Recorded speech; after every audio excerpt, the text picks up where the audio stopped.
Yo, what is going on, guys? Welcome to the video. I hope your morning is going great, and today we have a juicy video. So I'm coming to you guys with another leak. Oh, and it's a juicy leak, boys. It is 100% confirmed by my people, and you'll never guess what it is, guys. Oh my, it is absolutely insane. So the general manager of the new Canadian team in Vancouver is going to be, drumroll, boys, KYKY. Oh my god. That's right, guys. KYKY from the Dallas Fuel in Season 1 is now the general manager of the new Overwatch League team in Vancouver, Canada. This is absolutely insane. Now, most of you guys know who have been here throughout the Season 1 of Overwatch League. We have definitely made a decent amount of videos on KYKY, and I definitely have a strong opinion on him. This honestly came out of nowhere. I did not expect it. It's just kind of mind-blowing because of the things that KYKY did during the first season. You would think, alright, if somebody made all those mistakes, why would they hire him as a general manager? Pretty much running the team, guys. So we are going to cover this entire situation from the top to the bottom. We're going to revisit some of the past in Season 1 with the Dallas Fuel and KYKY, why he messed up so bad, and how could he have possibly landed himself in this position. You really do gotta tip your hat to him. I mean, it's crazy. The man can definitely talk. And also, the World Cup is starting in 6 hours, so I was gonna sleep a little bit and then make this video, but I realized, oh crap, Overwatch World Cup is starting in 6 hours. I gotta make a video. I gotta give my predictions. I gotta talk about the World Cup. So I'm gonna make this video. I'm gonna get like 4 hours of sleep after it's done. I'm gonna wake up for the World Cup, and I'm gonna cover that entire thing, boys. Now, something I noticed with the other World Cup qualifier and Overwatch All-Stars is that nobody was putting highlights of the games on YouTube. It literally took some of the most popular highlight channels over 24 hours to get them uploaded. I can literally have the highlights uploaded 20-30 minutes after the games happen. Like literally, bada bing, bada boom, super easy. So if you guys want to see highlights on my channel, let me know. It definitely doesn't mean it's going to take any of my other slots up. I'm still going to be doing double uploads covering news for Overwatch League and just talking about any drama updates, whatever it is. The highlights will just be an extra video so that you guys can see them. So let me know down in the comments if you guys want to see that. Anyways, if you're excited for this video, be sure to drop a like on it, subscribe to my channel for more daily Overwatch League, Overwatch World Cup coverage, and content. It's literally every day, boys. And now, without further ado, let's go ahead and hop into this situation with Vancouver and KYKY, because it's nuts. So as I said at the beginning of the video, guys, my sources, my people, they have told me that KYKY is 100% going to be the general manager for the team in Vancouver. And just in general, I got a lot of new information about the 3 North American spots for Overwatch League next season. Maybe we'll cover those in another video. Let me know down below if you guys want more juicy leaks, but we're going to leave it at this one first because, I mean, there is so much to talk about. KYKY, oh man. So to begin this video off, let's go ahead and take a trip down memory lane and cover Overwatch League Season 1, KYKY, and Dallas Fuel. Why was it such a fail? I mean, let's go from the very beginning. We're looking at the Dallas Fuel in the preseason. They did pretty good. They beat the Houston Outlaws. They beat Florida Mayhem. And prior to that, they were Team Envy, which is the most successful North American team in all of Overwatch history. So I can see why going into the Overwatch League regular season, everyone expected them to be a super strong team. We're talking a top 4 team and championship contender. Well, almost everybody, because I don't want to toot my own horn, but I did predict at the beginning of the season that the Dallas Fuel were going to flop really hard just because I couldn't see their roster coming together. There was so many new pieces. It was no longer that old envious roster. It was now a mixture of some of those players and then a bunch of other big personality and big streamers. We're talking people like XQC, Seagull, Effect, Taimu, Custa. They all had big personalities and were big streamers and popular players. So in my mind, I'm thinking, all right, there's definitely going to be some clashes and we'll see how well they can work it out, but they're going to struggle at the beginning. And well, they did struggle. And guess what? They were never able to work it out. And I believe the biggest reason why they weren't able to work it out was because of a lack of guidance from their head coach, which was KYKY. During Season 1, KYKY seemed more like a friend and a teammate of the players on the roster rather than their authority figure and leader, which is what he needed to be, especially with a team that had big personalities clashing all the time. One of the first examples of this is when XQC was kicked off the Dallas Fuel. He did come out on stream, and I did try to find the clip. Oh my god, I searched everywhere for about 30 minutes.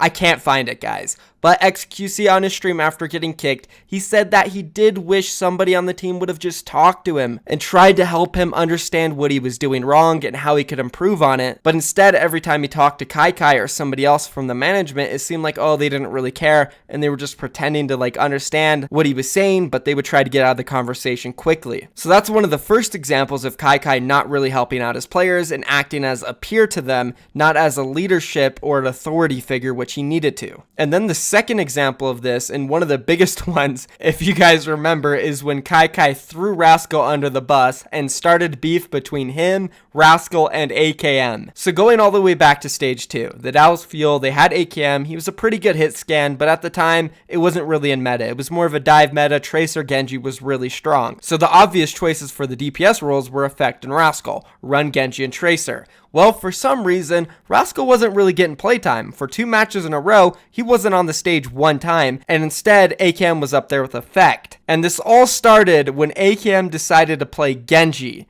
and he just had a terrible performance. So this all went down in stage 2 in a match against the San Francisco Shock. Not only was AKM in there instead of Rascal, but Taimu was in there as main tank. Yeah, a little questionable, but anyways, AKM was running a ton of projectile heroes. On Volskaya, he ran Genji, he ran Sombra, 2 heroes that Rascal is just elite at, specifically Sombra. And then we went on to King's Row and he was playing Pharah and Junkrat, 2 more projectile heroes that Rascal is very good at. So it just made no sense to have AKM in there on all these heroes that Rascal could easily play. After this match, the entire community freaked out on the Dallas Fuel and they were like, why on God's earth is AKM in there playing Genji when you have Rascal on your roster? And of course, a lot of the blame did come to KYKY, and as he did throughout the entire season, every time somebody blamed him, he would go on Twitter and try to defend himself. He would straight up do the same things his players did, go on social media and freak out every time something bad happened. And he couldn't take criticism from like random people on Twitter. He would always fight back, like some 12-year-old to say, hey KYKY, you're a crap coach, and KYKY would respond talking shit to him. Like, what the hell? He would just throw pity parties and try to make people feel sorry for him, and it just never worked. Everybody saw through it. And this specific moment was extremely bad because he did an interview, and in this interview he was asked about the situation, and of course he opened up his mouth and completely threw Rascal under the bus, saying that, oh, Rascal threw a huge fit in practice and that he didn't want to play. So there was nothing I could do. Even though I'm the head coach of the roster and my player's acting up, I can't discipline him. Regardless or not if Rascal did act up, the fact that KYKY didn't discipline him at all and came out and said, oh yeah, Rascal was a huge problem. He was complaining, crying in scrims. Nobody likes him. Blame him. Don't blame me. I didn't do anything. It's all Rascal's fault. That is not how you handle the situation as a head coach. You don't throw your player under the bus no matter what. And then of course, guys, it gets worse from here. This triggered a response from Rascal. He had to come out and publicly say, this isn't what happened. I wanted to play the games. I never said that I didn't want to play. I was just frustrated with the team and I didn't think they were trying hard enough in practice. Kind of similar to the Fisher situation. And Rascal brought something up about AKM, and then this caused AKM to respond, and then AKM and Rascal were beefing, and KYKY just made it worse. So to recap, he threw Rascal under the bus the day after the match, put all the blame that he was receiving on his own player, and then of course because of this, Rascal's like, what the hell, I gotta respond now because I'm getting a whole bunch of hate on Twitter. And then Rascal said something about AKM, and then AKM had to respond, and now 2 of Dallas Field's players completely hated each other because KYKY went out and publicly said something. Yeah, not a very smart move, guys. He did all this because he couldn't take any criticism. Not someone I would want to be running my team. This honestly does remind me of the Fisher situation with the LA Gladiators. And you can see how the LA Gladiators handled this situation like 10 times smarter than KYKY, at least at the beginning of it. When the LA Gladiators decided to bench Fisher, they didn't come out and say, oh yeah, Fisher, he's got a terrible attitude, he was raging, complaining, and he completely ruined the team, so we decided to bench him. No, LA Gladiators was like,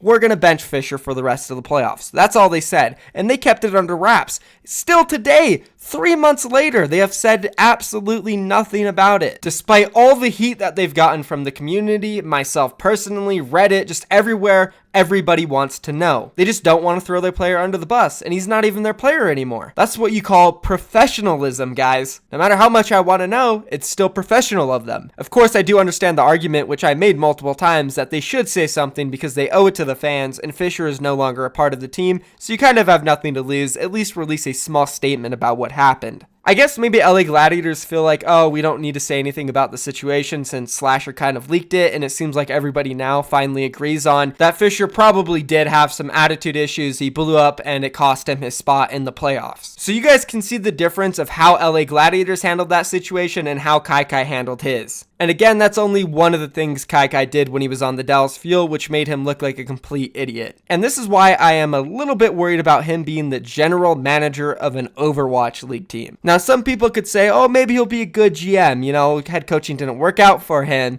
I don't know about that because they're very similar, guys. So let's go ahead and go over an Overwatch League head coach's jobs and compare it to a GM's job. Because you'll notice, guys, there is a ton of similarities. The first one is basically supervision, making sure everybody is working on the same goal and doing their jobs properly. Well, guess what, guys? That's exactly what a GM does, just on a little bit of a higher level. It's just more so instead of focusing on the players and making sure they're doing the right goal and job, he's focusing on the staff and making sure they're doing the right job. The second job of a head coach is dissolving any problems within the team. So making sure that everybody is being friendly, nobody hates each other, there's no issues, and if there are, then you need to figure out how to solve them. Which we all know KYKY was absolutely dog crap at this. No doubt about that. Well, guess what, guys? A general manager has that job as well, not with the players, but more with the staff. And another job requirement that a head coach has that a GM can also have is looking at the roster, helping build it, and deciding, you know, how can we play it? If you look at the Houston Outlaws,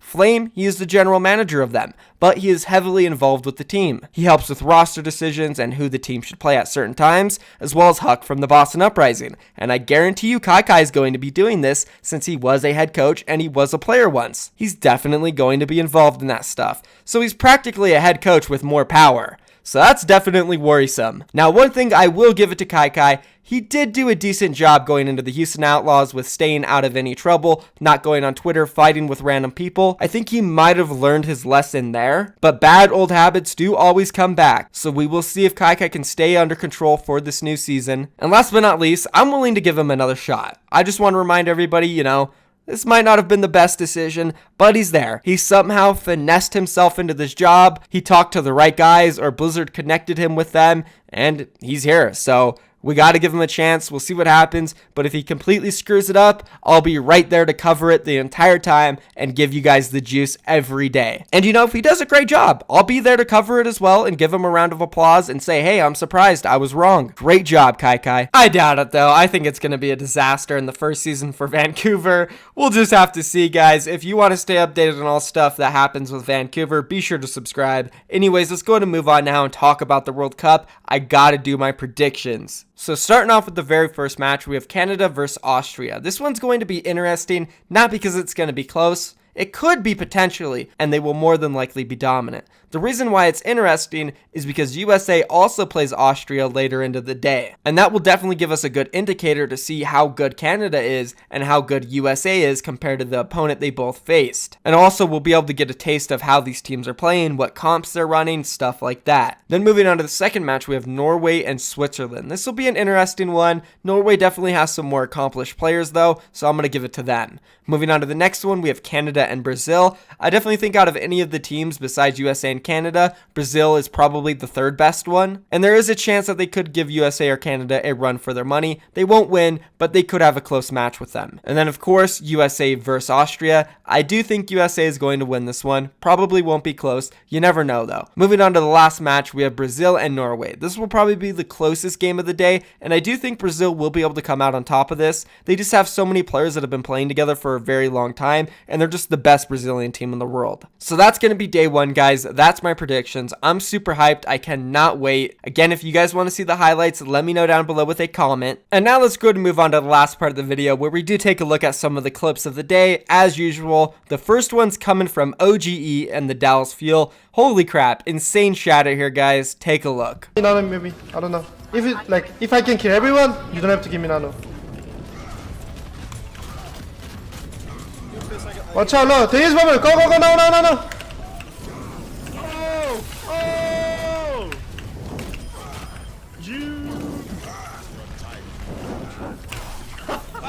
Let's go, dude. I got Lucio. Nice. Insane, with the huge pin at the end to top it off. And by the way, guys, this was against Bumper and Janu from Runaway, who I guess are playing in North America right now. Oh, seems like they might be on an Overwatch League team already. Real interesting there, guys. And now let's go to move on to the second clip, which is going to be another Reinhardt one. This one's from KYKY, a tier 2 player who once did play on one of my Kingana rosters. It's a pretty sick play. Let's go ahead and take a look. Fuck, why didn't you shatter? I couldn't do shit. Big shatter, man. I'm taking him away. Oh! Okay, that was actually legendary. Huge pin to drop the Reinhardt off the map, and he didn't have to sacrifice himself. Shout out to KYKY, guys, and that's going to be it for the video. If you did enjoy it, be sure to leave a like on it, and also, if you want to stay updated on all Overwatch League and Overwatch World Cup updates, roster changes, highlights, whatever it is, guys, be sure subscribe to my channel by clicking that red box. It's super easy. Turn post notifications on and you'll never miss a video. Anyways, that's going to be it from me, guys. Thank you for watching. I'm out of here. Peace.